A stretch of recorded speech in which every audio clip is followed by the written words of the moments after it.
both blades are going in the same direction. Most traditional whirligigs are made so the blades bend in opposite directions. So let's try something. What if I just took one of these blades, I took this blade here, it's just held in with a nail, and pull the nail out, and I'm going to flip the blade over the other way. Well, you'd think, I'm flipping the blade over, turn it the other way, it's 180 out, so shouldn't it turn opposite now? But here's the funny thing, no change. It still turns the exact same way, even though I flipped it over 180. The only way they can get the blades to turn opposite is to cut them at opposite angles. And that's what I'm going to explain how I do that with the table saw. Whirligig hubs, your bird wing hubs, to spin in opposite directions. So in order to do that, you have to cut the blades, you have to cut the hubs at opposite angles. You can't just flip the blade over. We saw in the demo that didn't work. So when you have your holes, your screw holes lined up, your axle holes, and you hold the blades like this, they should look like a V or a W. If they don't, if they go the same way, like, you know, it's going to turn the same way. First you have to have stock, and I cut these out of this size, and I'll use this hub to set. Just use this to set the fence, and I don't want to put the blade up any higher than necessary. Just put it up high enough to cut the stock.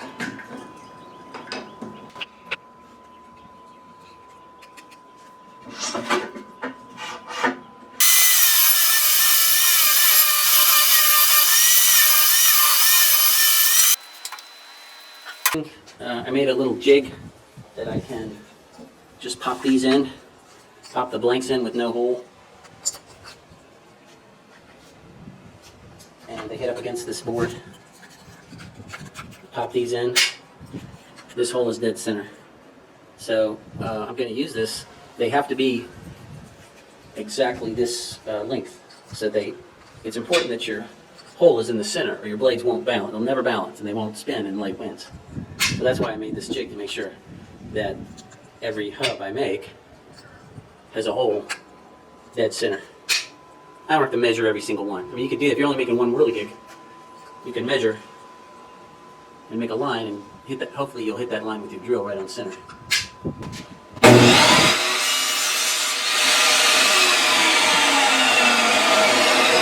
now I've got my two hub blanks, and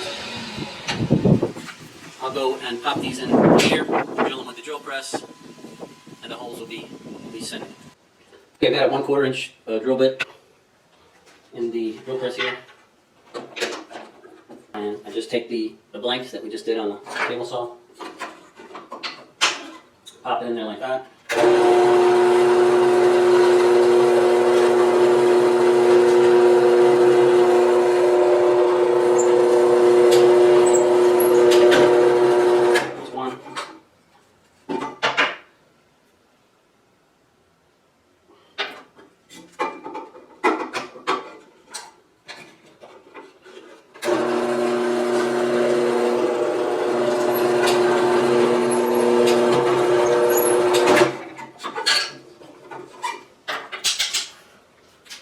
Two, dead center.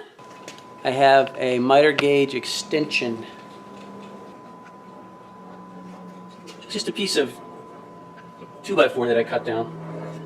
And what I usually do, clamp it onto the miter gauge with a C-clamp.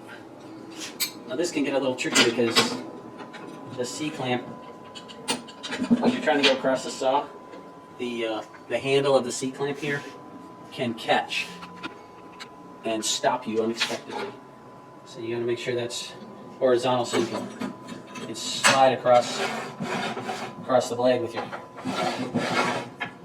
extension. So the extension has a 1/4 inch bolt in it.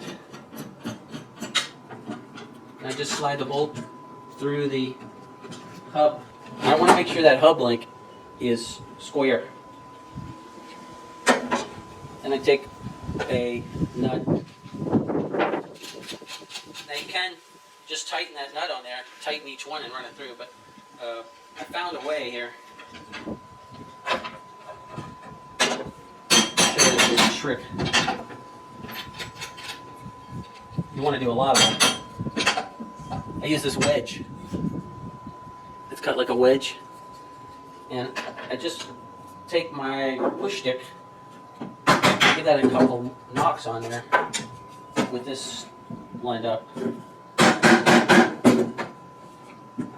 I find that I have to hold it tight enough to make these cuts. And now before I make the cut, these are 3/16 wide. These slots are 3/16. So that's about the thin as you can get and have a blade, have a wing that's going to have any integrity to it. So how do you make a 3/16 slot? Well, you can get a Dado blade. And Dado blades are expensive. So I found this method. I think this was a YouTube. These are 7.25 inch diameter, 7.25 inch diameter, 40 teeth blades. I have them separated with 2 pieces of cardboard cut from a cracker box.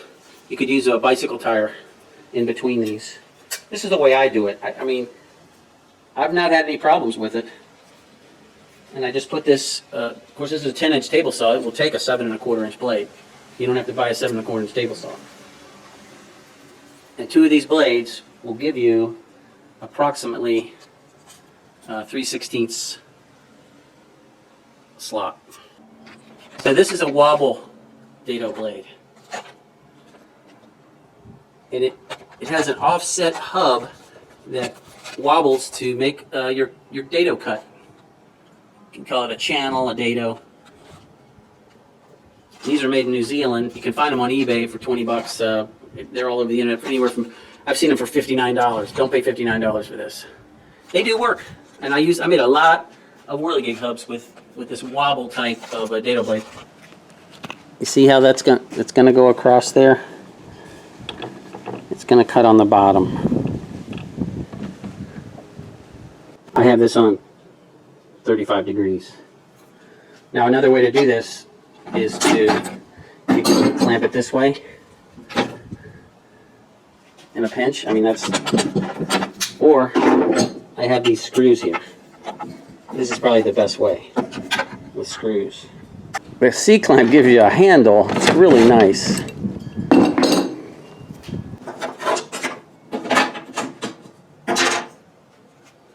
Now you want to, before I do this, you want to make sure that this slot goes through the middle part. You don't want like a real skinny triangle here and a real fat one. You see, if you went over on the edge, it wouldn't be very strong. It has to be in the middle. See where the blade's going to cut. You want to set the height, the blade height. So you don't want to cut into your hole. So the blade height is, you want enough meat in here to hold the blade and have some gluing surface. Maybe put a pin through here. And make sure it's not going to hit into make sure it goes below the nut. Right here. Okay? So here's the blank. And now we can go ahead and cut.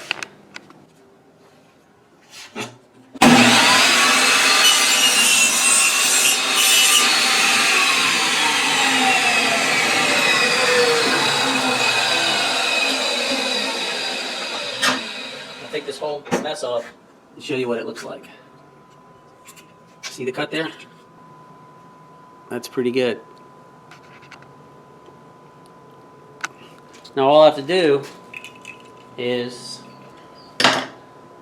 take my push bar, get this out, spin this around.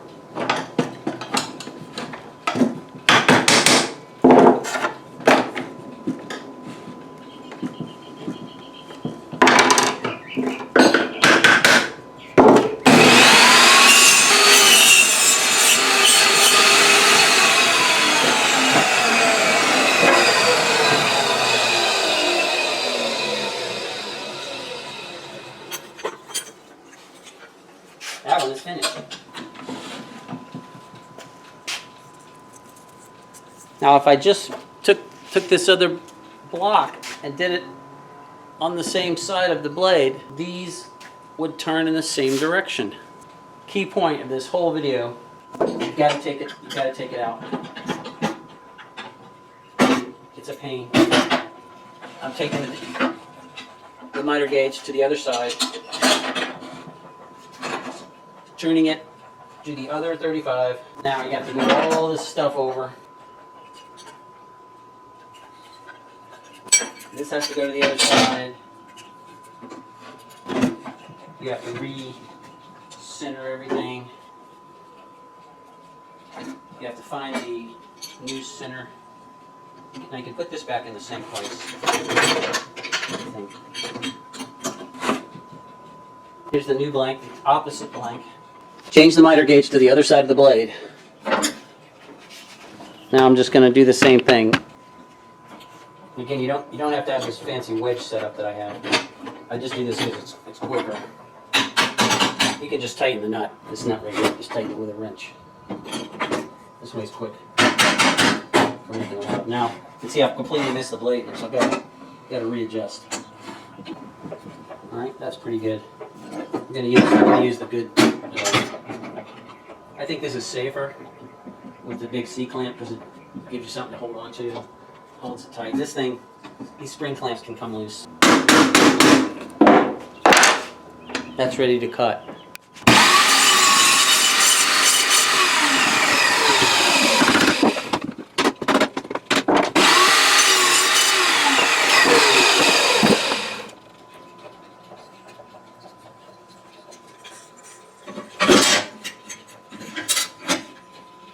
There it is. Now, again, the key to see, did I do this right? So I line the holes up on the same side and then see if I have a W or a V. Yes, these will turn in opposite directions.